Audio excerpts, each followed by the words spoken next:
and Charlie Brown, for those who have seen this Peanut cartoon. Lucy sits there with the football, and Charlie Brown says to Lucy, hey, are you going to lift the football? And Lucy snickers and says no. And then what happens? She lifts up the football, and Charlie Brown falls on his butt. Those are the Democrats. I'm not like that. I don't believe in this nonsense where Donald Trump gets to incite a violent insurrection, literally sleep with every porn star, cheat on all of his wives, lie, commit tax fraud, and his base doesn't care. And then the same base right now in front of me has this outrage against Joe Biden for pardoning his son, an 82-year-old man who pardons his son. Actually, no, hang on. For 4 years, they went after him. Hang on, apart from the fact, listen, you said some things about Trump there which are just completely untrue. He hasn't slept with every porn star. You said he slept with every porn star, obviously nonsense. Oh, sorry. Oh, my bad. Not every. I know how much the truth. Wajahat, I know how much the truth matters to you. You're a bastion of veracity. Piers, listen. So when you say you slept with every porn star, that's a lot of people. Piers, you know that was a misspeak. I had no problem correcting myself, and I know you're doing your best to put lipstick on a pig right now with Donald Trump. I don't need to. And it's very admirable. I don't need to because your own pig. You, sir. I don't need to because your own pig is covered in lipstick. Listen. Joe Biden, go ahead, throw him under the bus. I'm not a fan of Joe Biden. And like I said, he lied. But why did he lie? And I want to say this again, because they went after Hunter Biden for 4 years. They tried to find something, anything. They couldn't. They like the left did with Trump. Wait. No. A jury of Donald Trump's peers. Can I just say this real quick?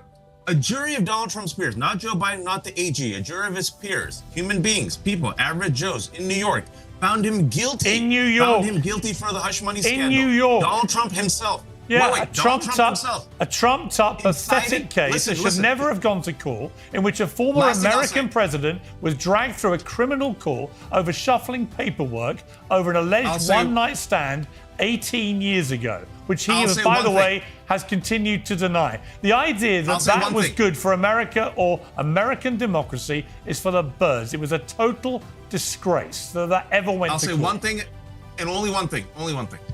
Donald Trump is the only president, either Republican or Democrat, to this day who refuses to admit that he lost the 2020 election. He's the only president to incite a violent insurrection. To this day, he refuses to apologize it. And he also promised that he would pardon the January 6th criminal violent insurrectionists whom he calls patriots and hostages. That is a direct threat. If you're perfectly fine with that, then please spare me all your fake outrage. But it's fine to over Hunter Biden's gun possession. It's fine to support. You guys are all okay with that. It's fine to support people who illegally possess guns and cheat on their taxes. Yeah, that's your kind of criminal. But no, if Hunter Biden was to use that gun in a violent insurrection, he'd be part of Trump's cabinet. Well, the state he was in, who knew what he might do with it? The guy was a drug addict. He probably would have been part of a violent insurrection. Yeah, and by the way, the reason we'd praise him. And by the way, we didn't know exactly what he may or may not have done, because the story in the New York Post just before the 2020 election, which was going to expose the contents of the infamous laptop, was suppressed by liberal-controlled big tech media. And the New York Post account was frozen off Twitter, as it was then, for the entire period up to the election. That could have swung the election Trump's way if we'd known half of it. You mean like Elon Musk and Mark Anderson, and you mean like Mark Zuckerberg, who just dined with Donald Trump? That liberal tech? Well, how they bend the knee. I'm talking about the liberal tech in 2020. Joe, let me bring you in. Joe, go on. Look, I just want it's important to say two things. Joe Biden made a mistake. I've acknowledged that. I think the biggest mistake he's made is this is political. You and I agree, Pierce. This is going to help Trump. But 2 points.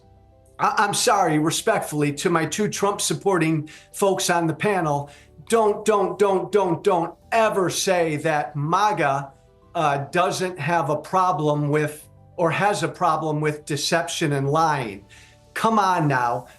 Joe Biden lied repeatedly about this, but we ain't never seen a politician in America that lies as much as Trump does, and clearly his supporters don't have a problem with that.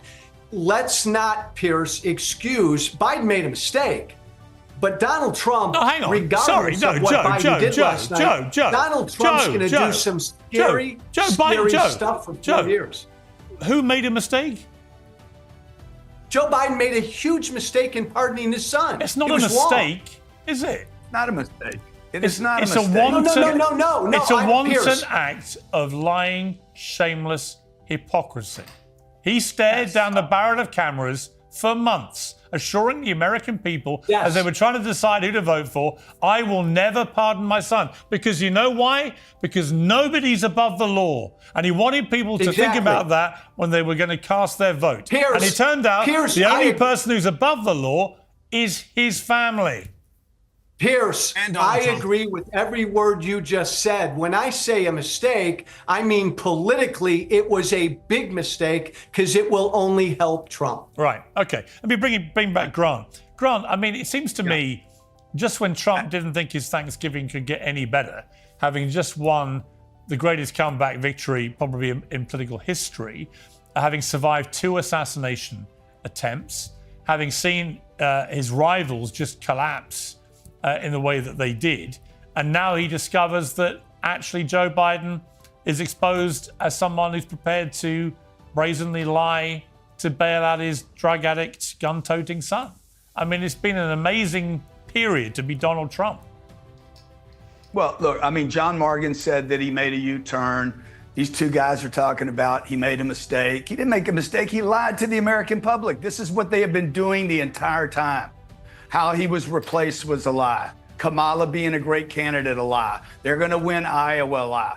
The only thing you guys can do is bring Trump in to negate the bullshit that Joe Biden and the Harris administration have been lying to the American public. And this isn't new, by the way. We have been lied to, as the Democratic Party has been lying to the people for 50 years in this country. We're going to help you. We're going to save you. We're going to fix your problems. We're going to save Social Security and Medicare, and we're going to save your minimum wage jobs. None of that has happened. The economy is terrible for the middle class. It's shrinking.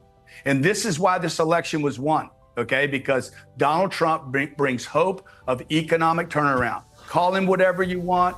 He's an imperfect candidate that won in a landslide. He slaughtered your side. Your people couldn't even show up to vote for a terrible candidate, the worst candidate that has ever run for political office in my lifetime. And that's why y'all lost this thing.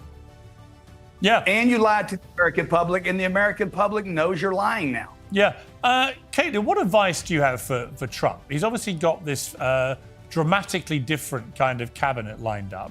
I spoke to him. He rang me last week and we were talking about it. I said, it's arguably one of the most diverse cabinets that anyone has put forward as a president. I definitely got the feeling from him that actually having 4 years out of office has been a good thing for Trump. He's been able to look back at his first term, probably never thought he might, despite his confidence that he may never get another chance. He's got that second chance. He's got a much bigger mandate than he had first time. He's got at least 2 years uninterrupted to deliver what he wants to deliver. He's got super brains like Elon Musk at his side to help him do it, which I think is a good thing. What do you want to see him do? Because he's got this, like I say, this very diverse bunch of disruptors. His argument being a lot of them have been very successful in their own fields and they're very loyal to him. Why should I go back to establishment figures who are disloyal? I kind of agree with him. I absolutely agree. And what I would love for our president-elect to focus on is the unity party.